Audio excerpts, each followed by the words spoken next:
Morning and good afternoon. Welcome to today's webinar. My name is Jeremy Merritt from Eli Lilly and Company, and I will be co-moderating this session for us today. I co-lead our Coprocessed API working group in the IQ Consortium, along with Luke Schenk from Merck, who will be one of our speakers today. We have four excellent speakers who I'll briefly introduce, but I wanted to acknowledge the great team effort and contributions from our larger working group, which includes members from both industry and academia, and their names and affiliations are shown on this slide here. Most of our contributions or contributors are leaders in their field and have many years of experience dedicated to the intersection of crystallization, material science, and physical properties, and also many have considerable regulatory experience as well. Our presenters today will start off with Luke Schenk, who is a principal scientist at Merck with 19 years experience. He formed and currently leads their particle engineering lab in the process R&D organization. Then we'll transition to Denise Erdemeyer, who is a principal scientist at BMS with 12 years experience. She has contributed numerous publications in the field of co-processed materials and crystallization process development. Then we'll transition to Lindsay Saunders-Gorka, who is an associate director in the global regulatory CMC group at Pfizer. She supports the development of regulatory strategies and manages regulatory submissions for global clinical studies and new commercial registrations. Prior to joining Pfizer, she was a CMC reviewer at the FDA as well. Finally, Ivan Marziano will be a speaker and a co-moderator. He is a research fellow at Pfizer with 20+ years experience. He's been involved in the development of many crystallization processes from early development through commercial filings, and includes a deep understanding of material science issues, modeling, and the implementation of new technologies in the field of industrial crystallization. I wanted to acknowledge that our working group and this presentation was supported by the IQ Consortia for Innovation and Quality, which provides a pre-competitive space for shared learning and is a great platform for discussing new technologies such as API excipient or API additive co-processing. Today's session will focus on our work to review technologies and the state of the art in API co-processing, and we will focus on detailing our vision for opportunities for regulatory clarity and alignment to help industrial application of these techniques, which we ultimately feel will bring patients the medicines they need faster and with better control. At the end of the presentation, we'll open up the floor for questions, but we encourage viewers to type questions in the chat pod during the presentation, and we will revisit those at the end as well. This time, I'll turn over to Luke. Excellent. Thanks so much, Jeremy.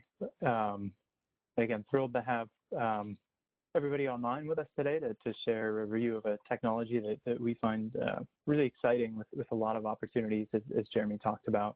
So I'll start going through sort of the motivation of co-processed API and what brought us to form this team as part of IQ, and the progress that has been driving us to advance the dialogue on how to bring these technologies forward to commercialization. We'll start with the drug substance properties. Folks are pretty familiar with these: bulk density, mechanical properties, solubility to form and phase. These have an important role with drug substance processing in terms of volumetric productivity, time cycle for isolation and drying of materials, and impurity rejection. They also have an important role in affecting drug product processing, flow properties, robustness of drug product processing, compactability, how material blends and compresses into the final dosage unit. And then this also feeds forward into the final dosage unit CQA, so what the patient sees in terms of content uniformity assay, the appearance, tablet hardness, etc. So given the importance of the drug substance properties, we've evolved a toolbox in drug substance operations to achieve the desired properties. These can start with the form selection, whether it's a kinetic phase, a thermodynamic phase, salt, co-crystal, solvate. The crystallization process itself can be used to tune the properties. It could be an emulsion-based process, microfluidic, temperature or mill cycling. And then within that crystallization process, there are a number of parameters to adjust, again, to influence physical properties and bulk powder properties. And then in the end, we also often will use top-down operations like wet or dry mill to normalize and also influence bulk powder properties. When this goes well, we have successes where we can take what would be a challenging aspect ratio or a polydispersed distribution and leverage the crystallization process parameters to get a more uniformly distributed material or an aspect ratio with more favorable bulk powder properties. However, there are a growing number of compounds where the desired physical properties cannot be achieved through the conventional means, even though we've evolved a number of tools here. These can be high aspect ratio materials that result in low bulk density, API with no discovered crystalline phase, high molecular weight materials, it's sort of this evolving pipeline of large molecules. And potent compounds also present issues where we have low levels of drug that present issues from a content uniformity and industrial hygiene dimension. And again, these are images of crystallization processes that keep folks involved who are part of crystallization process development up at night. Compounds that oil out, these needle-like morphologies that are exceedingly difficult to alter. And then on top of those challenges, as we transition into continuous drug product, the API properties have additional significance in those continuous drug product processing. So there's a number of constraints that we're being faced with to augment our tools to manage these challenging APIs. So there are a portfolio of technologies that sit at the drug substance drug product interface that have transformative capacity that really would allow us to manage APIs with difficult physical properties in new ways and expand the capacity for continuous drug product processing to a wider percentage of the development pipeline. And in the subsequent slides, we'll go through sort of our attempt to categorize the co-processing technologies into 4 buckets, and Denise will talk through that. She'll also give examples of the applications and benefits of the technology to hopefully get the audience as excited about these capabilities as our team is. And at the end, Lindsay will review opportunities for regulatory clarity and alignment to allow industry to adopt these and bring them forward to commercialization. And then Ivan will wrap up with some conclusions. So before transitioning to Denise, we'll start with just some terminology. And when we say co-processed API, we're referring to a drug substance that's manufactured in a drug substance facility, and we'll see why that is significant in the subsequent slides. These contain the API in addition to 1 or more non-covalently bonded non-active components. They do differ from salts, solvates, and co-crystals. And in that way, it's that the non-active components do not exist in the same crystal lattice and do not always require defined stoichiometry like you would have with a solvate, salt, or co-crystal. And then we'll define the non-active component as a component such as a carrier, additive, or other excipient that is non-covalently bonded to the API and is included in the co-processed API to improve physical properties. Generally, these are going to be excipients or generally regarded as safe materials. We won't go into the details of novel materials that would follow a different process to include those. But again, I think that that class of material represents a small portion of what we'll be talking about today. At this point, I'll turn it over to Denise to walk us through the technologies. Thank you, Luke. In this section of the webinar, we will introduce various routes to manufacture co-processed APIs. These routes are crystallization and or precipitation of API and or non-active components, additive-mediated crystallization of API, use of carrier particles, and addition of non-active components during isolation.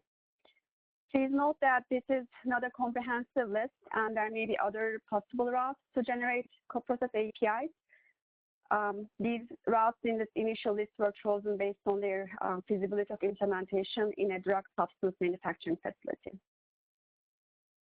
This table provides an overview of these routes and corresponding potential mechanisms.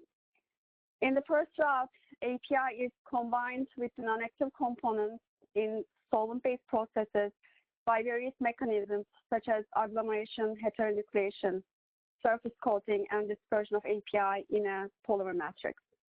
It involves crystallization or precipitation of API or non-active components, and the API can be in crystalline or amorphous phase.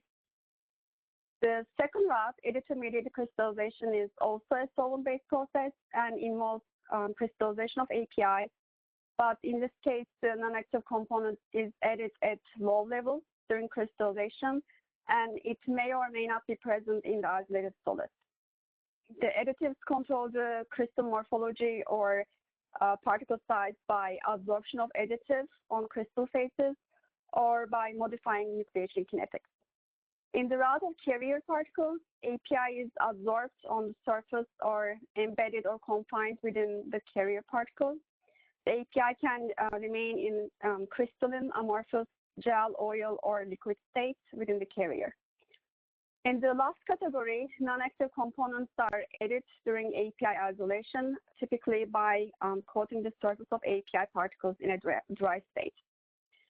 In the next 15 minutes, we will discuss each route and provide some examples from academic research and industry. We will not get into the technical details of the examples, and if anyone is interested in learning more details, the references are included on the slide. Our intent is to display the range of techniques and highlight their benefits in improving drug substance, physical properties, and drug product processing robustness and simplification. Before we proceed, we would also like to highlight that spray drying and hot melt extrusion have been widely used techniques to achieve some of the mechanisms we have listed, such as dispersions in polymer matrix, surface coating, and confinement. However, these techniques and the resulting materials will not be within the scope of today's discussion because these are typically generated in specialized manufacturing sites or in drug product manufacturing facilities, while coprocessed APIs, by definition, are generated in drug substance facilities. In the first route, API and non-active components are combined by simultaneous or sequential crystallization or precipitation of either component.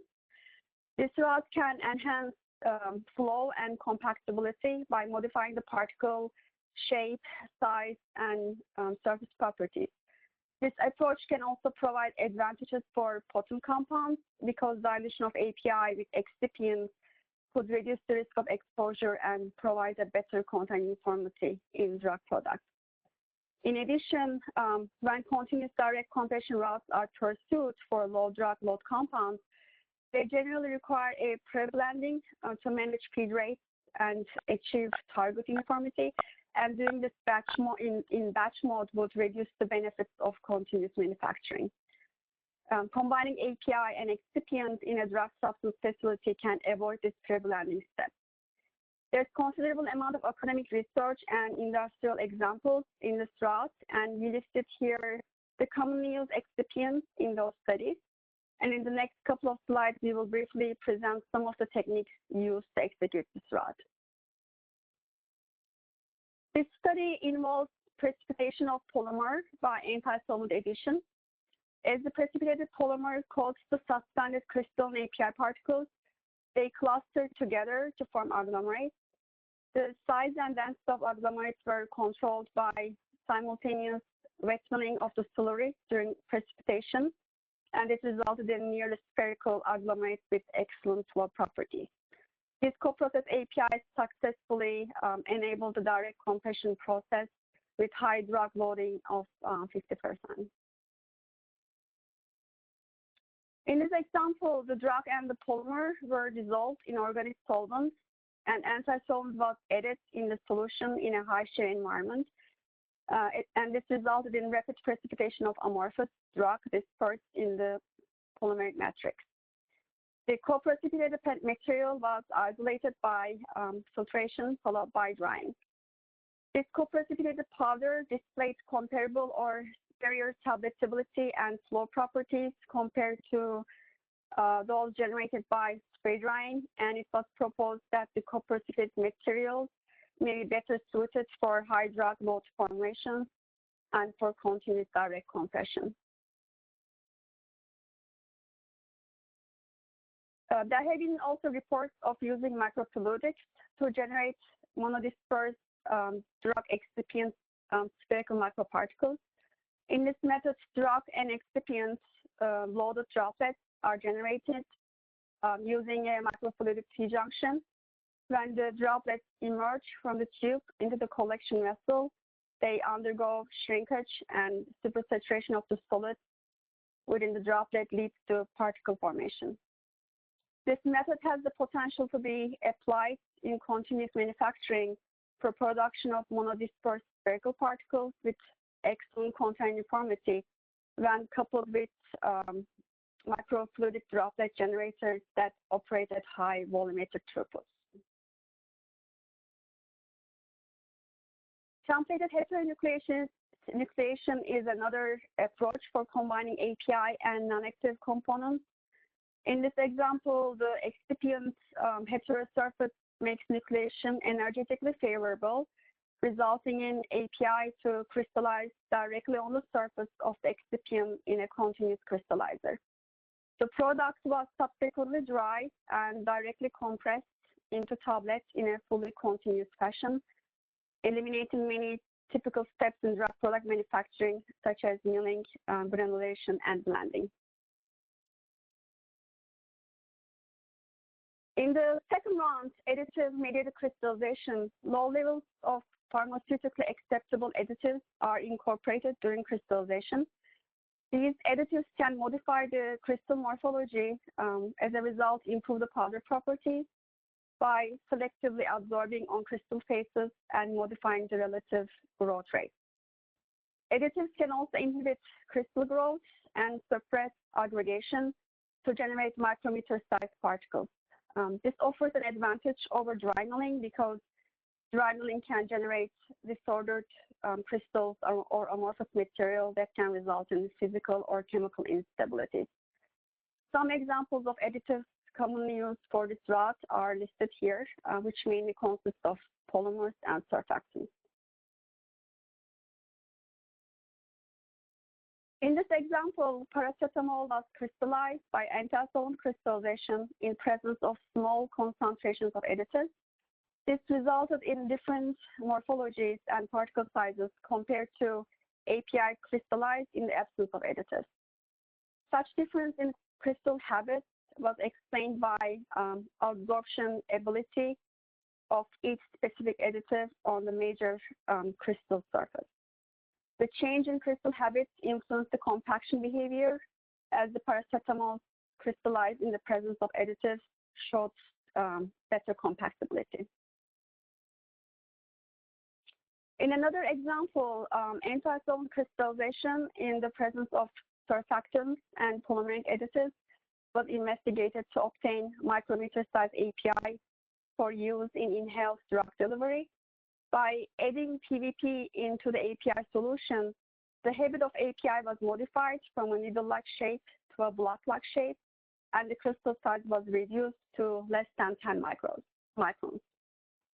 PVP was shown to have a higher propensity to form hydrogen bonds with the functional groups that are exposed at the crystal surface, as a result, inhibiting the growth.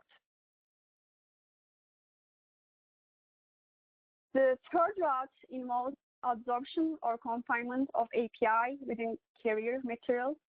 In addition to improved flow and compactability, the confinement of drug molecules in porous hosts can reduce the effective API size, as well as improve handling and address industrial hygiene concerns for potent compounds. This can also avoid a batch prevalence step during drug product processing for low-dose products for continuous direct compression. In addition, carrier particle absorption or confinement could also be enabling for APIs that have no identified solid phases. For example, oiled out or gel-like API can exhibit a more stable physical state for downstream processing when absorbed onto a mesoporous carrier. In addition, liquid phase APIs may be suitable for solid dosage forms when absorbed on a solid phase carrier particle. Most commonly explored carrier materials are porous silica, and other examples of carriers are also listed on the slide.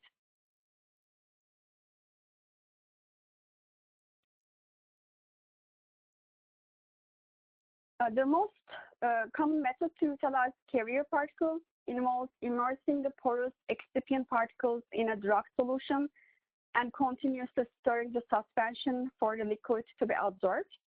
The loaded particles are then dried.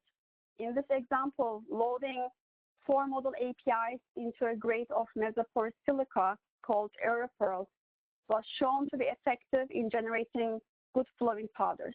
The resulting tablets exhibited excellent tablet manufacturability and excellent contact uniformity for low dose tablets.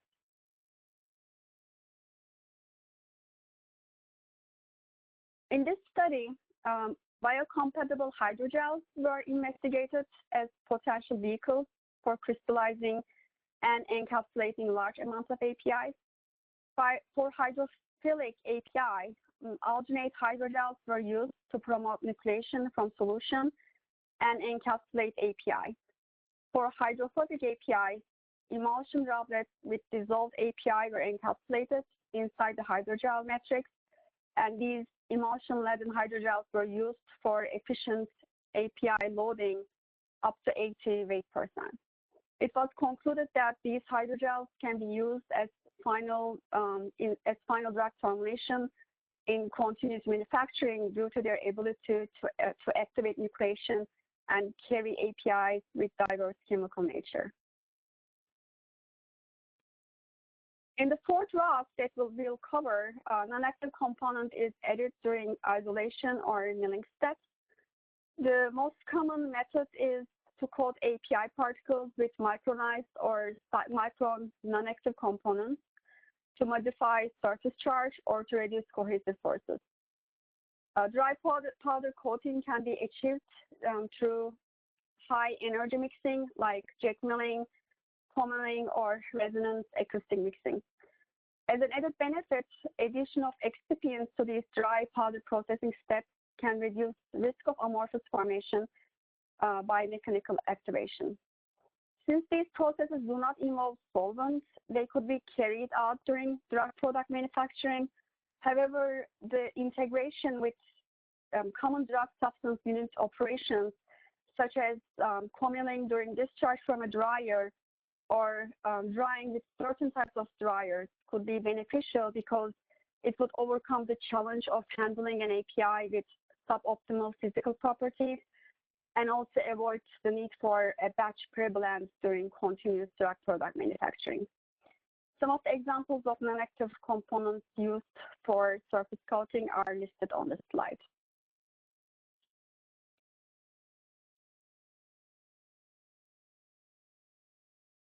In this example, various APIs and 1 weight % silicon dioxide were passed through the commill with an appropriate combination of screen and impeller. The dispersed silicon dioxide adhered to the host particle surface through van der Waals attraction and reduced bulk powder cohesion. After dry coating with a commill, the powders exhibited a considerable and in some cases outstanding improvement in flow performance and bulk density.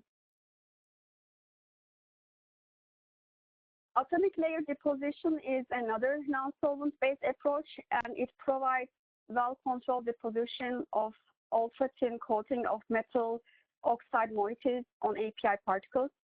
In this example, nanoscale alumina films with precise thickness were manufactured or on organic solid particles by vapor phase deposition in a vibration-assisted fluidized bed reactor, and the coated particles were found to be less cohesive.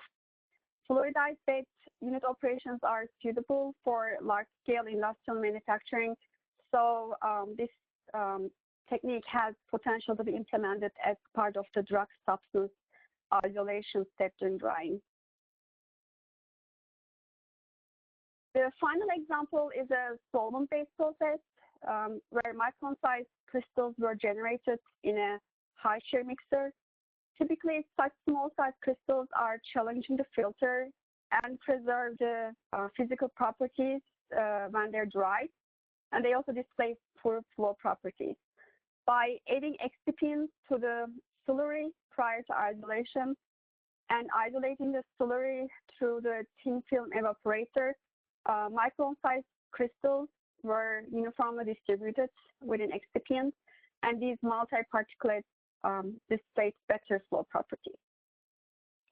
As a summary, in this section, we presented examples of coprocessed APIs from academia and industry to highlight the feasibility of the selected routes and benefits in improving drug substance physical properties and drug product processing robustness, flexibility, and simplification.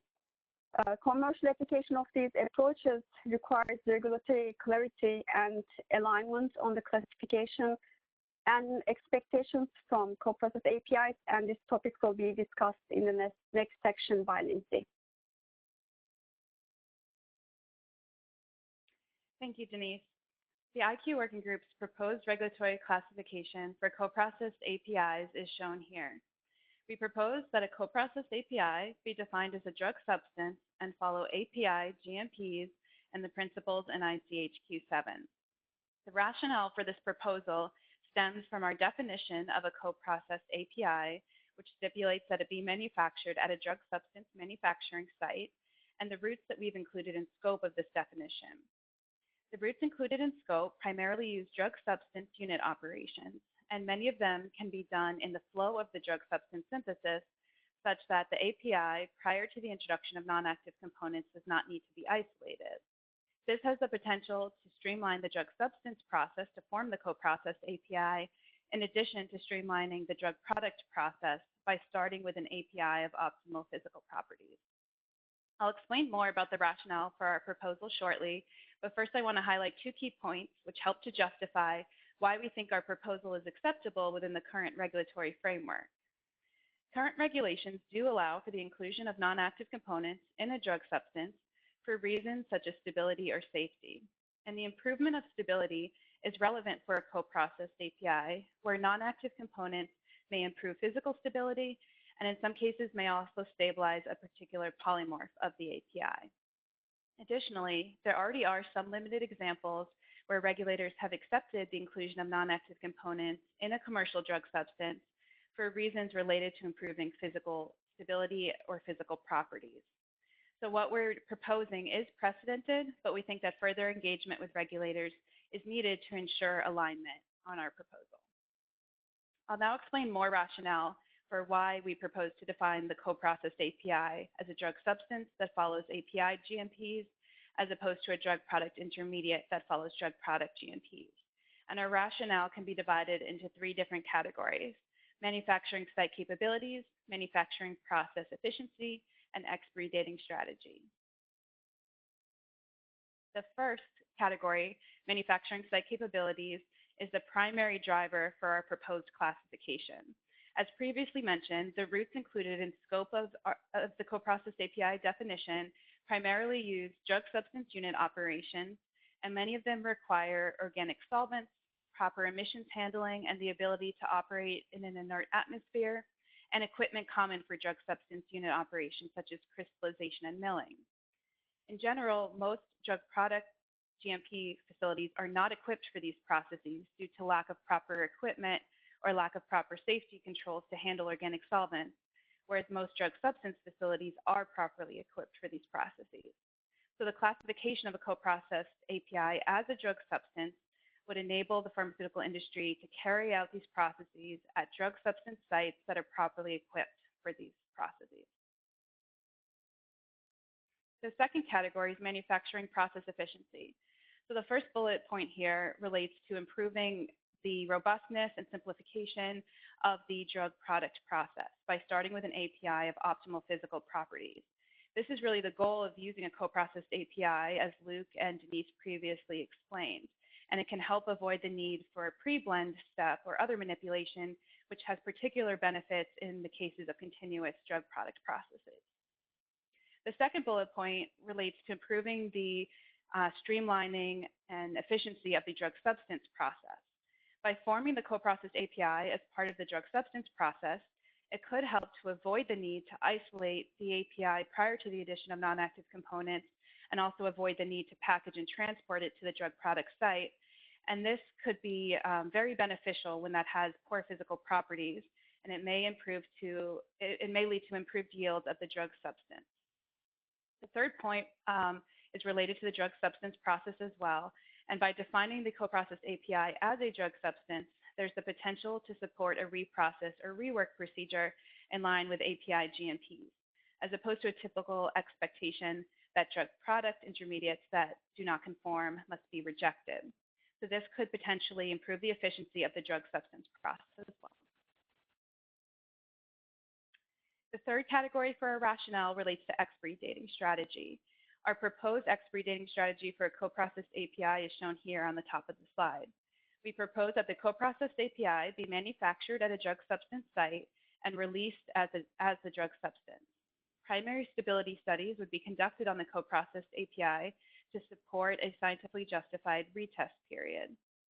The drug product process would start when the coprocessed API is first combined with other ingredients. That would be the start of the drug product expiry. So co-processing would not impact the drug product expiry. This is in contrast to the scheme below it, which would be the typical expectation if a co-processed API were defined as a drug product intermediate. In that case, the API prior to the addition of non-active components would be released and retested as a drug substance, and the co-processing step would be part of the drug product manufacturing process and impact drug product expiry.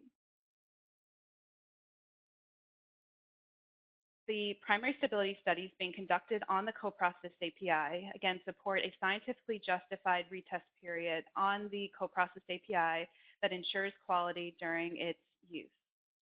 The drug product process is streamlined by starting with the coprocessed API of optimal physical properties, and since it doesn't include the coprocessing step, this shifts the start of the drug product expiry period.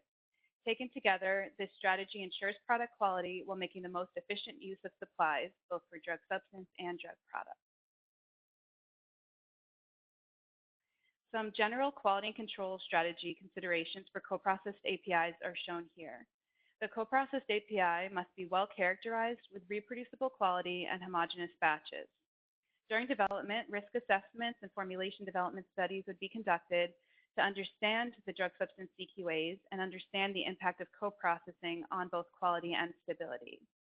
While the particular CQAs for a given coprocessed API will depend on the nature of the API, the non-active component, and the particular coprocessing route that's used, some examples of potential CQAs are ID, assay, and impurities, as well as polymorphic form, particle size, relative amounts of active to non-active components, and release rate from a carrier. Coprocessed API batch homogeneity should be demonstrated as part of development and/or process validation, but we propose that content uniformity will remain on the drug product specification as opposed to the drug substance specification. A control strategy will be developed that ensures reproducible quality of the coprocessed API, and per ICHQ 11, this strategy can include tests on the final drug substance, which would be the coprocessed API specifications, as well as upstream controls, such as tests on isolated intermediates prior to the addition of non-active components, or upstream in-process tests or process parameters. To support the characterization of the coprocessed API, as well as supporting the control strategy, appropriate analytical methods would be developed. The CTD recommendations are in line with our proposal that the coprocessed API is a drug substance, and hence all of the relevant CMC information should be included in 32S. The drug substance specifications for the coprocessed API would be included in section 32S41 specification, while upstream in-process controls and tests on isolated intermediates would be in 32S22, description of manufacturing process and process controls, or section 32S24, control of critical steps and intermediates. As Luke mentioned, generally the non-active components are compendial or GRAS ingredients, but for novel materials, the CMC information that ensures quality and relevant tox information that ensures safety would be provided in the CTD. For all non-active components, suitable specifications and pharmacopeal compliance, if applicable, would be included in the CTD, and we propose that it be in section 32S23, control of materials. As mentioned earlier, we think that our regulatory proposals are acceptable within the current regulatory landscape. So I'll now provide some examples of regulatory guidances or regulations that address this point. The ICHQ7 Q&A explains that substances can be added to an API, for example, to stabilize an API. And when this mixture is classified in a regulatory filing as an API, ICH Q7 principles or API GMPs should be applied. Similarly, the EMA Quality Working Party questions and answers on an API mix explains that a mixture of an API with one or more excipients can be submitted as part of 3(2)S in certain circumstances such as stability or safety reasons. And in these cases, the API mix should comply with API GMPs and a retest period can be accepted if justified. As mentioned earlier, we think that the mention of stability in these guidances is relevant for co-processed APIs, where non-active components may improve physical stability and may stabilize a particular polymorphic form of the API. We think that additional appropriate justification should be to improve the API physical properties to enable downstream drug product process robustness. And that justification is mentioned in the FDA guidance for industry on the regulatory classification of co-crystals. Co-crystals, which have a non-active component as part of the same crystal lattice, are classified as a drug substance, and in the FDA guidance, the rationale for tailoring a co-crystal includes improving drug product bioavailability and stability, and also enhancing the processability of APIs in the drug product process. So we think that all of that justification that's mentioned in the co-crystal guidance is also relevant for co-processed APIs and should be suitable justification for defining it as a drug substance. The Health Canada Quality Guidance explains that a drug substance that's undergone at least one processing step in the presence of any other substance is generally defined as a drug product intermediate that must follow drug product GMPs. However, it gives an exception that sponsors may have situations that could lead to an alternative to that interpretation. And some examples are the inability to isolate the drug substance in a pure and stable form, or mixing with excipients for safety or stability purposes. So that type of justification is similar to the ICH, EMA, and FDA guidances and is relevant for co-processed APIs. And finally, the US 21 CFR 210.3 defines an in-process material similar to how Health Canada defines a drug product intermediate and explains that it must follow drug product GMPs. So based on all of these regulatory guidances and regulations, we do think that the co-processed APIs can be defined as a drug substance and that we have appropriate justification, but we think that engagement with regulators is needed to ensure alignment on this regulatory classification. I'll now conclude the regulatory section by providing more details on two examples where regulators have accepted the inclusion of non-active components in a commercial substance, drug substance, for reasons related to improving physical stability or physical properties. The first example is from Gilead, in which cobicistat was adsorbed onto silicon dioxide carrier particles. On its own, cobicistat is an amorphous solid with a low glass transition temperature, and at ambient conditions, it undergoes a phase transition from a foam into a rubber-like material. In order to increase physical stability, it was adsorbed onto a silicon dioxide carrier particle, and this led to a stable drug substance that was suitable for downstream drug product processing. This was approved as a drug substance by both FDA and EMA. The second example from Roche was with vimerafinib, and it was co-precipitated with HPMC-AS. On its own, vimerafinib is a crystalline solid that has low permeability and low solubility and also results in poor bioavailability. In order to isolate the amorphous form, which was needed to improve bioavailability, traditional formulation approaches were not feasible due to low solubility and high melting point. Therefore, the co-precipitation strategy with HPMC-AS was the method that was successful in isolating the amorphous substance in a stable form suitable for downstream drug product processing. And this was approved as a drug substance by the EMA. So taken together, we think that our regulatory proposals have strong rationale, are scientifically justified, are acceptable and precedented within the current regulatory landscape. And we think that further engagement with regulators to align on our proposals would allow industry to more broadly be able to apply these promising technologies in their pharmaceutical manufacturing processes, particularly due to the ability to carry them out at a drug substance facility that is properly equipped for these processes, in addition to the other efficiency gains that I described earlier. So I'll now hand it over to Yvonne to conclude. Thanks, Lindsay.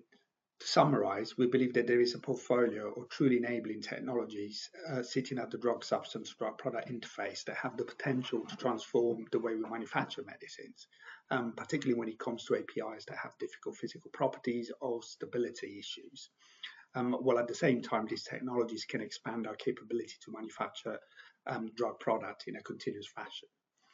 Now, hopefully during this presentation, we have shown some of the benefits that are associated with these technologies, including, for instance, enabling direct compression at high drug loading, improving compression properties, flow, and content uniformity.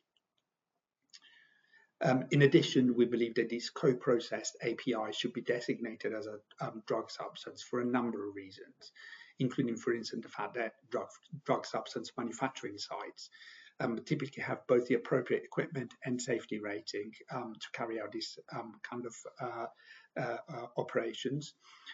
The fact that there are additional benefits in simplifying drug substance manufacturing too, as well as providing, of course, an efficient expiry date strategy that ensures both drug substance and drug product quality.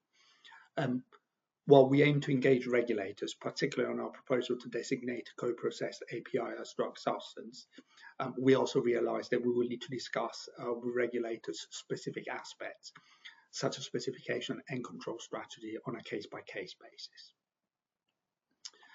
Finally, we would like to acknowledge and thank colleagues from our parent companies who have helped shape our vision throughout the work of this group. And we would like to thank you for your attention and participation today. We will now open the Q&A section of the event.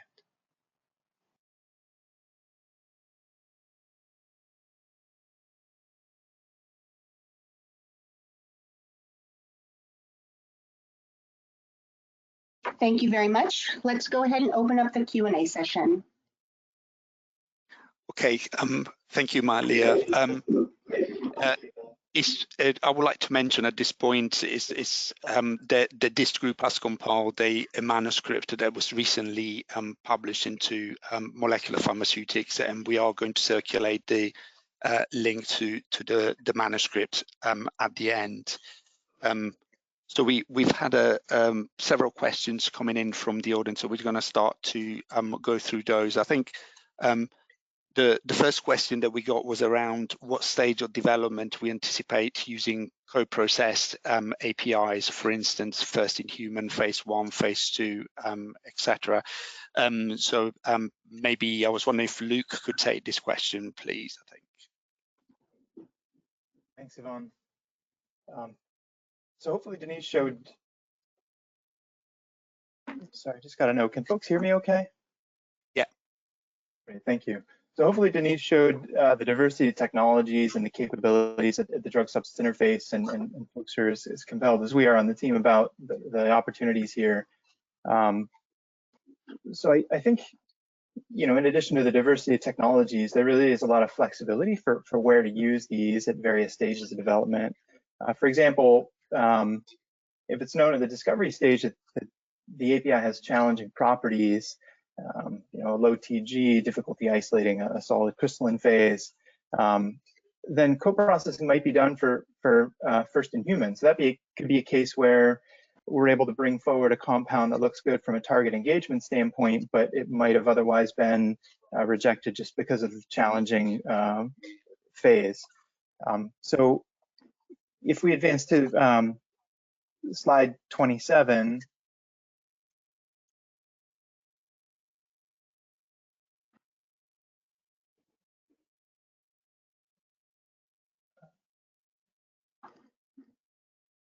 Mahalia, can you pull up slide 27?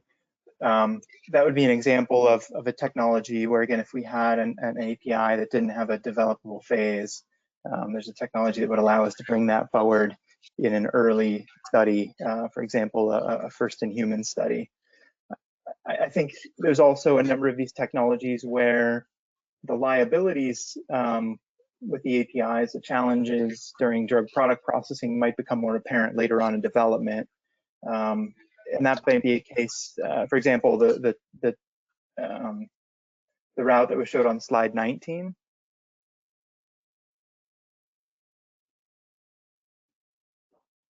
So on slide 19 is an example where we might recognize some liabilities with physical properties of an API and implement a co-process route later on in development. So this would need a bridging approach, and we touch on that briefly in the manuscript as well. So again, I think this is a good question in terms of what stage of development would we anticipate using co-processed API, and with the diversity of options here, I think it could allow very early stage implementation for compounds that might not otherwise have a route to bring those forward. It might also be a way to respond to liabilities that are discovered later during the development process. And in those instances, we would need a bridging strategy that we do touch on briefly in the manuscript. All right, thank you. Yeah, thanks, Luke. We've had several questions come in regarding analytical control strategy that was also described in the talk. Specifically, it says, what qualitative and quantitative tests would you envision would be required for co-processed API release? And in a similar vein, are there any challenges from an analytical perspective during the final release testing of the API? Ivan, would you mind taking that one? Yeah, no problem. So I think the required release test will depend on the critical quality attributes that were identified for the particular co-processed API and the control strategy developed that ensures essentially identity, strength, quality and purity of the API. As you can imagine, the required release test will vary depending on the specific co-processing approach that we use. So typically, in addition to all usual characterizations such as ID, purity, residual solvents, etc., you might expect to see additional testing for co-processing API, for example, relating to the API to non-active ratio, or where required maybe powder XRD particle size distribution and so on. There's some mentions on this on slide 38. If we can go to that one, please. Yeah, so essentially this slide more or less reiterates what I just stated.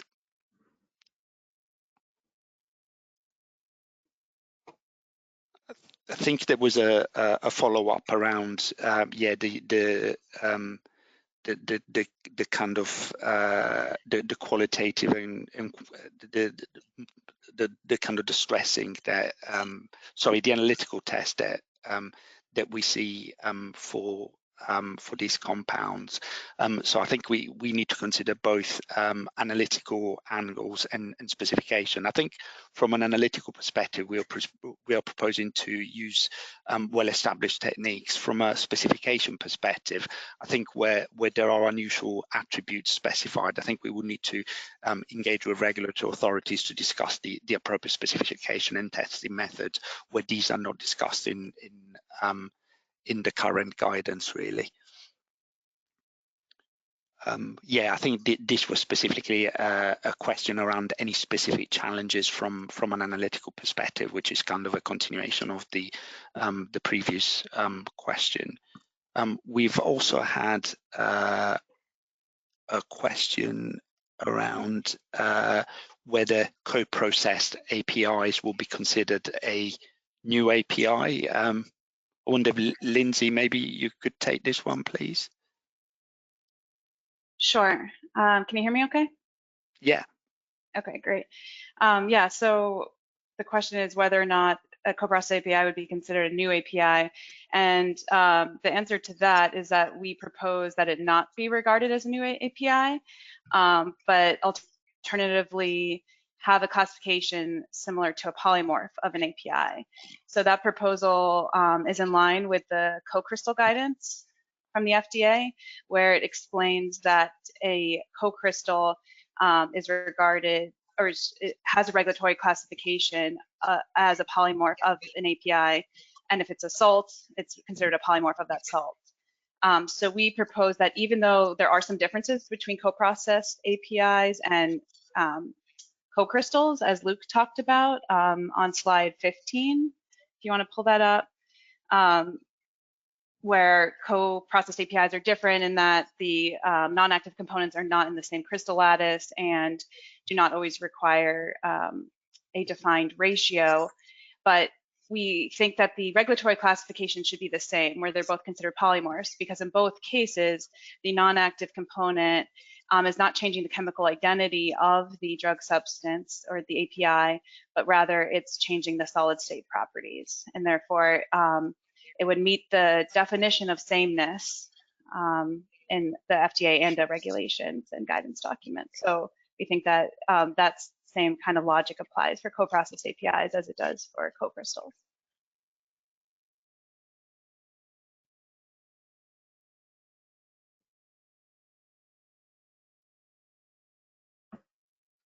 Thanks, Lindsay. Yeah,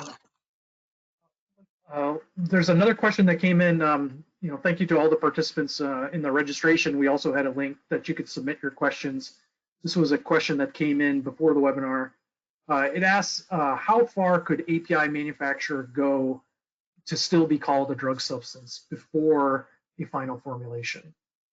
It's a tough question. Denise, would you mind commenting on that?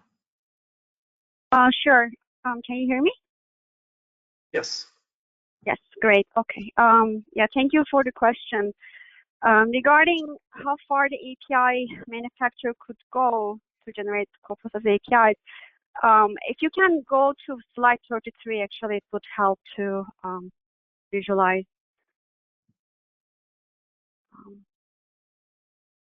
Slide 33, please.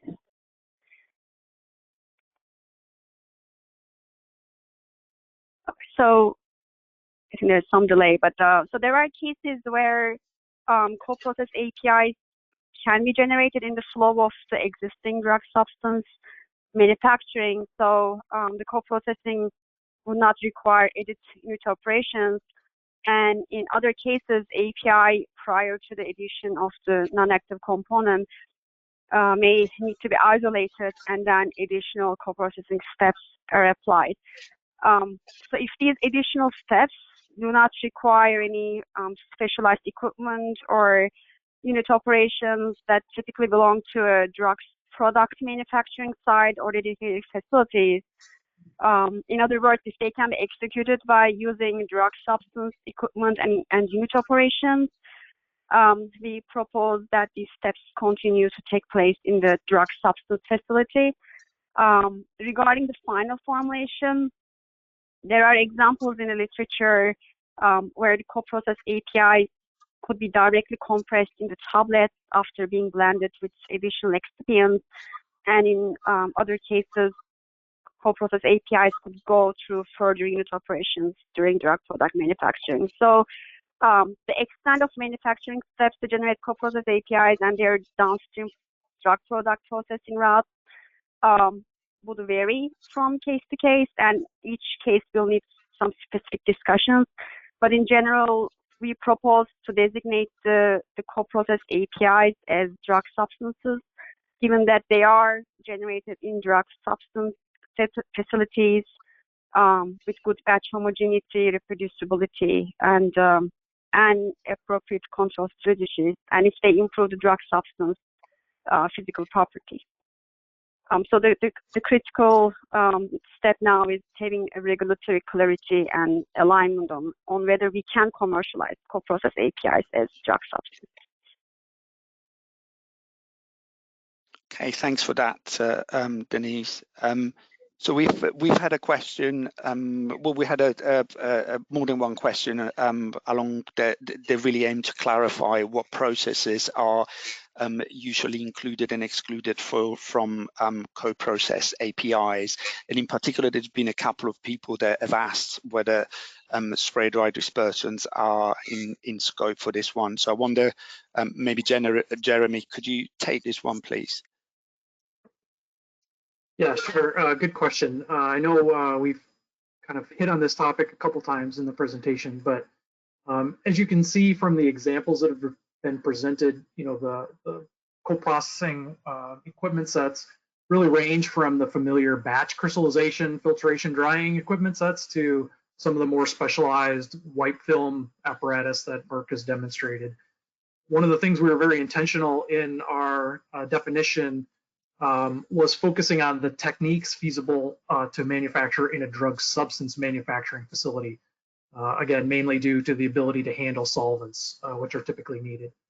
Those operations that are currently occurring in specialized facilities or equipment that's currently part of drug product unit operations, we would generally consider excluded because, according to our definition that we're proposing for co-processed APIs, these would be manufactured in drug substance facilities. So, hence, if we could go to slide 20, just as an example. So in general, the processes to make dispersions may be in scope, which is the example that was shown. However, the exact unit operation of spray drying to make a dispersion may be out of scope. Unless, I guess you could take it to the limit of saying you could do spray drying and execute that in your drug substance facility.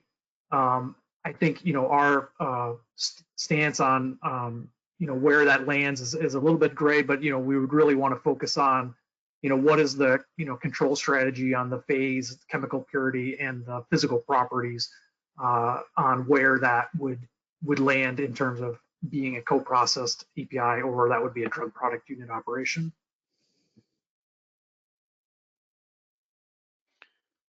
Okay, there was another question here around whether the primary intent with co-processed API is to increase bioavailability.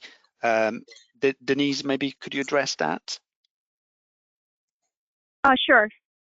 So our team's focus is to use the co-processed API route to improve drug substance physical properties, to have more robust or simplified manufacturing processes. So bioavailability enhancement is not the primary intent. However, we acknowledge that the co-processing may also impact the dissolution or bioavailability, and this impact should be evaluated by appropriate tests. It is possible that in some cases, co-processing may result in improved bioavailability as an additional benefit, but again, this is not our primary intent.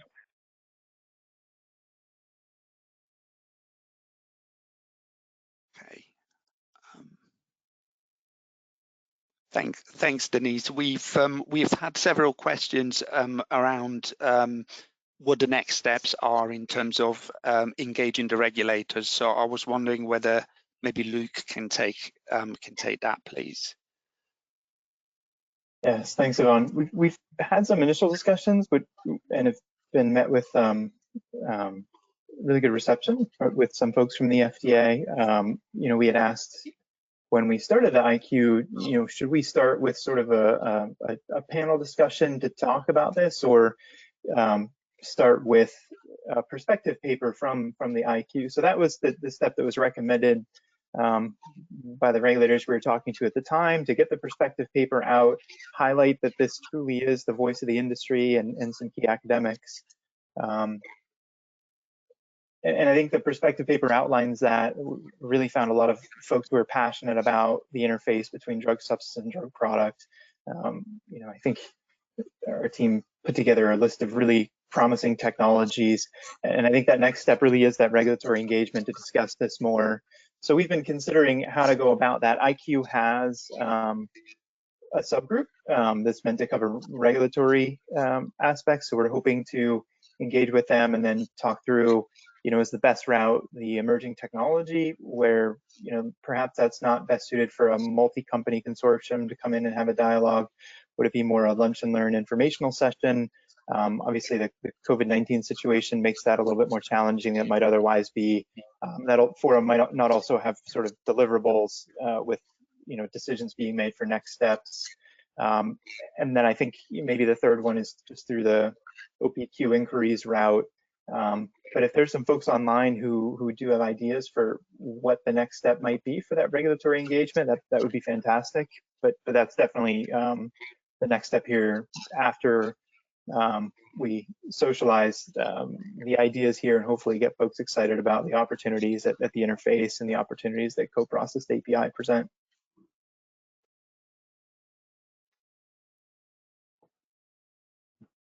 Okay, thank you. Thanks, Luke. Let me just pick on another. So there's two related questions. I think this one could be for you, Lindsay. So what is the recommendation in regards to the standalone API? Would it also be submitted into the application and maintained? And for the examples of Gilead and Roche, are there compendial monographs, but the standalone API, for the standalone API and coprocessed API? Sure. So I can answer that question just in general. So on slide 39, we talked about the CTD recommendations, and that kind of summarizes what we envision in the CTD. So it wouldn't be maintained. The API prior to the addition of non-active components would be controlled upstream of the drug substance, and essentially it would be an intermediate in the drug substance API process. And so it would be controlled, and appropriate specifications would be in S22 and S24 if they're critical steps, and intermediate. That intermediate, if it's isolated, would go into S24. And you wouldn't have a separate drug substance section for the API prior to the addition of non-active components. So I would envision in general that you wouldn't have a separate monograph either. If the coprocessed API is defined as your drug substance, that would be the API that's in all the drug substance sections, and the monograph would be on that coprocessed API. Okay. Thank you, Lindsay. I think we might have, so we have another one. As for the strategy of defining the API mix as one API, how about individual API components? Are individual API components defined as intermediates or another API? I can maybe Jeremy respond to that one. Maybe Lindsay can chip in as well. Yeah, I'll start, and maybe Lindsay can chip in as well. I guess one of the examples that we showed was the Lilly example of an API absorbed in a carrier. I think according to our definition, and also described by Lindsay, we're treating the coprocessed API as like a polymorph of the API. So there isn't a second API. The API is defined as the drug. But the drug substance, the classification of the drug substance would be possibly the coprocessed API. And Lindsay talked about, as you can see on the slide that's pulled up, where our kind of suggestions on where some of those classifications and descriptions would be in the CTD. But I'll let Lindsay follow up with that in more detail. Yeah, no, I think it was summarized well. I mean, I think it's just important to remember that the appropriate controls are going to be on that intermediate, as needed by the control strategy, to ensure all the CQAs are properly controlled. And like we talked about in here and on the slide about the quality and control strategy considerations, you might have a lot of tests in cases where you do isolate that intermediate prior to the addition of non-active components. There may be a lot of tests and quality attributes that you're controlling at that step, and there could be fewer release specifications on the coprocessed API. But in other cases where it's done in the flow and you might not be isolating that intermediate, then you could be controlling it at the coprocessed API specification. So I think it depends on what route is used and what how you've developed your control strategy in terms of where the appropriate tests will be. But it's just important to keep in mind that all the appropriate control points will be built in to ensure quality, and that the drug substance is going to be considered the coprocessed API. Okay. Thank you both for that. We have a question around whether we expect that the agencies will ask for a justification for using coprocessed API. So, for instance, there will be a need to demonstrate that nothing else worked. I can probably start answering that one, and I think the cases that Lindsay, the two case studies that Lindsay has shared, definitely demonstrate that, that was the case. So there was in those instances, the coprocessed API was accepted as a drug substance because essentially nothing else worked for a variety of reasons. So I would imagine that may well be the case going forward. I don't know if any of the other panelists want to add any additional thoughts on that. Yeah, Yvonne, I'd love to weigh in on that one.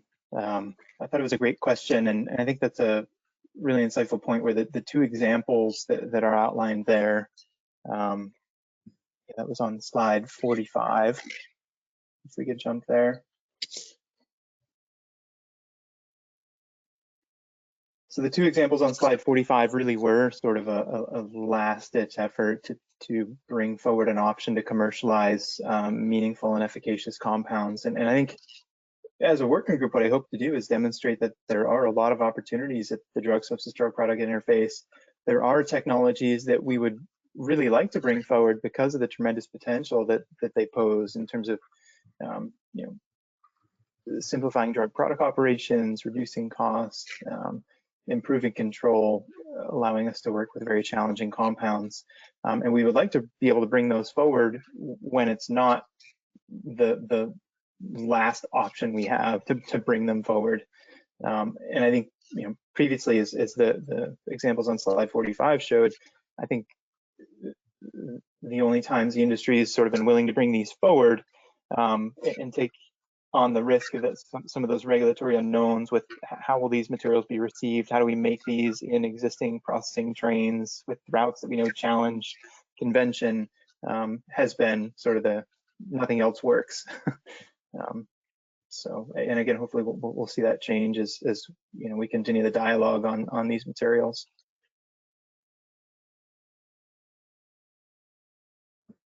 Okay, thank you, Luke.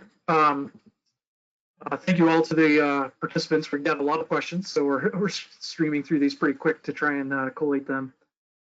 We had a question on how do you handle the potential variability or variable content of the co-material, since I guess as we've defined it's non-stoichiometric. Will it be handled with an acceptable range approach? Denise, would you mind commenting on that? Yes. So yeah, I would say that it would be handled with an acceptable range approach. I think it will be important to understand the extent of how the non-active amount will impact the attributes. So if we demonstrate that the amount of non-active is critical, then we would set a tighter control to quality. But yeah, so we would definitely handle it with an acceptable range approach. Okay, thanks, Denise. So we've had a couple of questions that I'm going to bunch together for the sake of expedience. So there was one around whether we consider the control strategy for mutagenic impurities. It might be difficult to evaluate in coprocessed API. And similarly, there was a question around whether for the Roche and Gilead examples there were additional toxicology studies that required that were required just based on for the coprocessed material. Lindsay, I don't know if you wanted to maybe make a start addressing thought, if you those questions, please.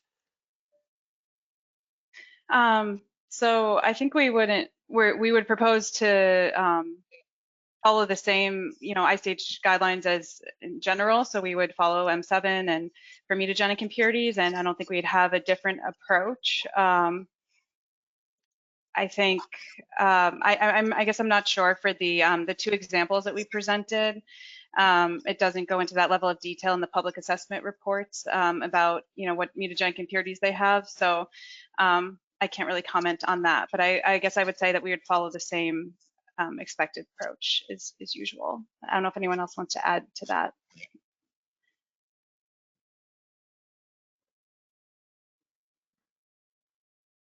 No, I think that's a pretty pretty good answer. I guess, yeah, actually, just sorry, one other thing I just wanted to comment on is that the non-active components, I don't think we would generally expect to be particularly challenging in terms of tox or, having mutagenic impurities. Again, as we mentioned, we would generally be using compendial excipients or grass ingredients. So the presence of those shouldn't increase the risk of having mutagenic impurities in our drug substance. And if I could just weigh in with a final comment there as well. So, Lindsay, I think you're spot on there. The excipients we're talking about are commonly used. We have a detailed understanding of any tox risks there. I guess one other angle with that question is whether the addition of excipients could obscure our ability to detect impurities. And I think if we look back at, why, we maybe had the separation between drug substance and drug product and where analytical technologies were in the past with our ability to demonstrate phase purity and chemical purity on API, there was probably a time when that was exceedingly difficult if there were any other materials there, right? If there was anything other than just the API. Yeah, I would say our analytical capabilities have certainly advanced to the point where having excipients, naturally derived ingredients that are otherwise known as safe, but those would no longer obscure our ability to demonstrate phase purity, chemical purity on the API, and then stability of those materials. But that would obviously need to be considered and demonstrated that even in the presence of non-active components that we can still demonstrate phase and chemical purity. I don't know, Lindsay, do you agree with that? Sorry to jump in there. No, thank you for adding that. And yeah, I agree.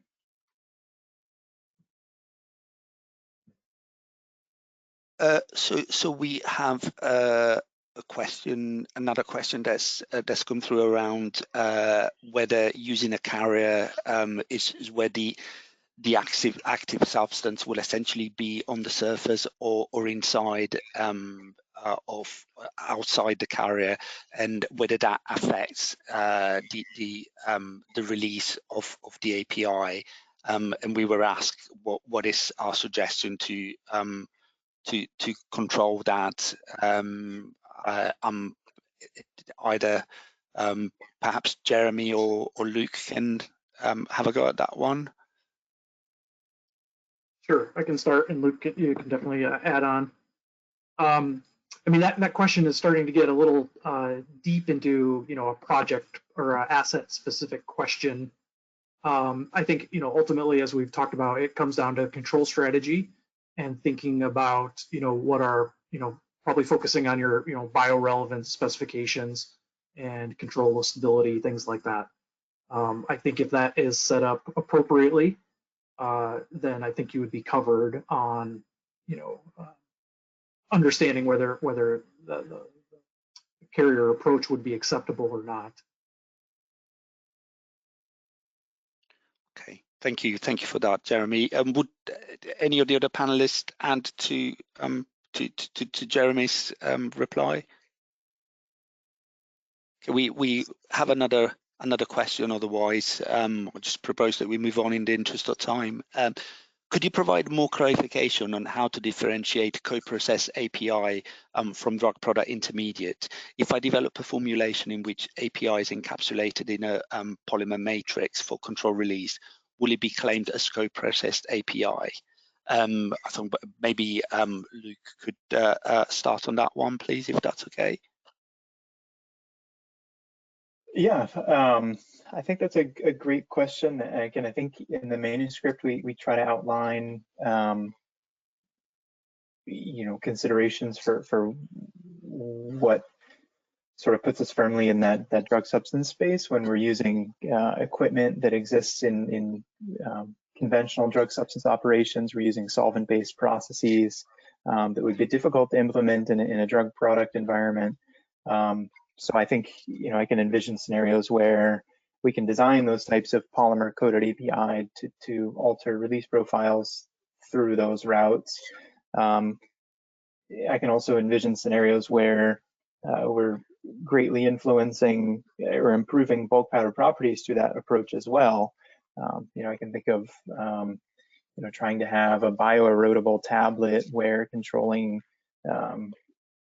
release profile could be challenging, where, with a direct API coding approach, might give you more control of those release profiles, decouple some of the sensitivity with compaction properties and sensitivities to, disintegration in vivo.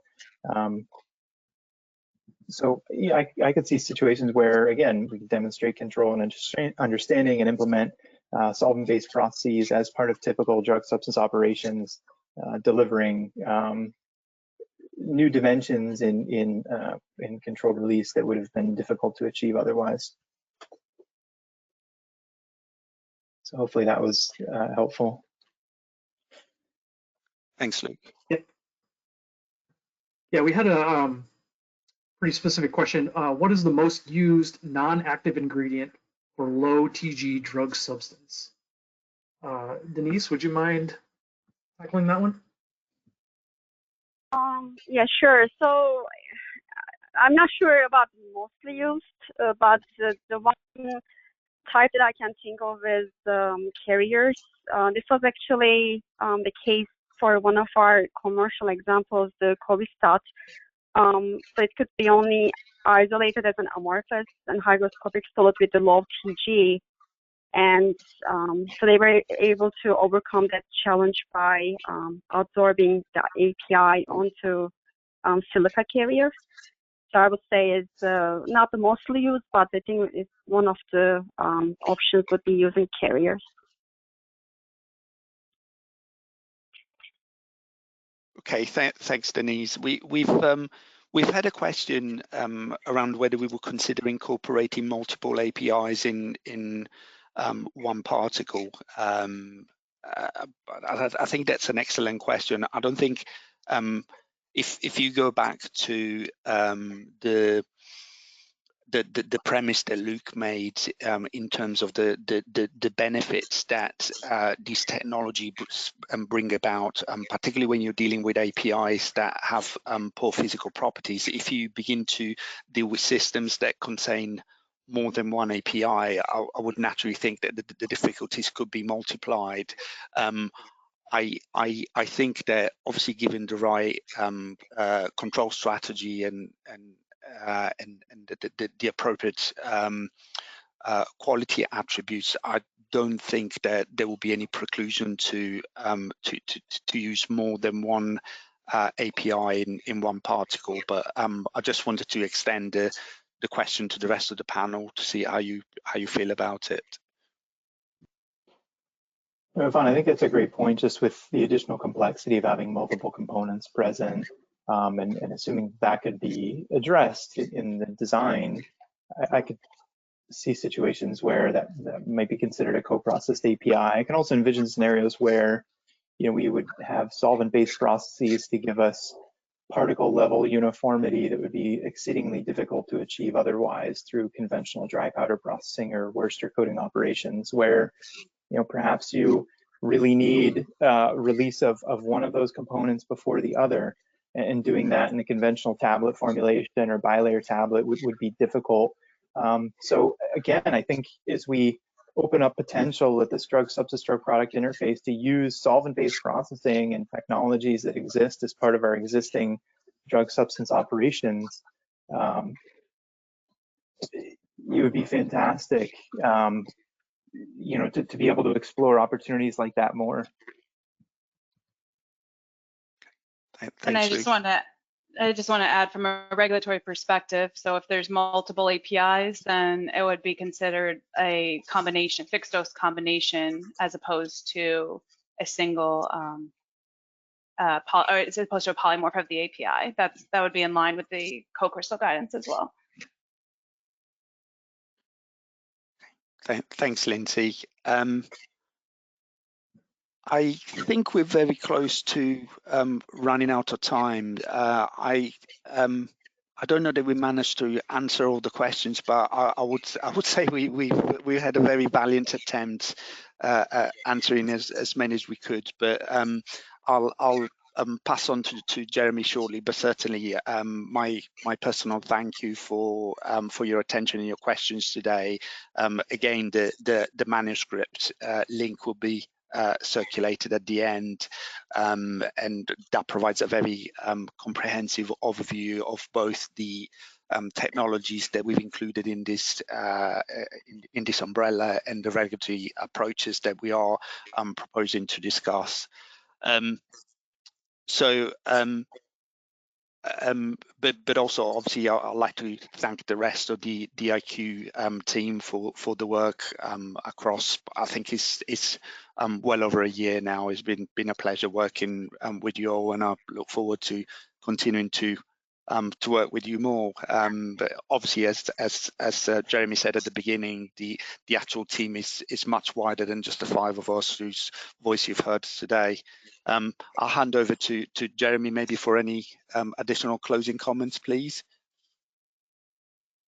Yeah, thanks, Ivan. I'll just echo those comments. It's been great collaboration. I guess I'll also echo, I mean, the IQ group is an open forum, and I guess this could stand as an open invitation that if there are other people out there in the audience that would like to be more engaged in this effort, feel free to reach out to your IQ representatives to get engaged. I think we would certainly value that from our working group's perspective to have more people engaged, to have the broadest, multi-company academic industrial perspective captured with regards to what we're proposing. So I think that would be great. Thank you all for your attention today.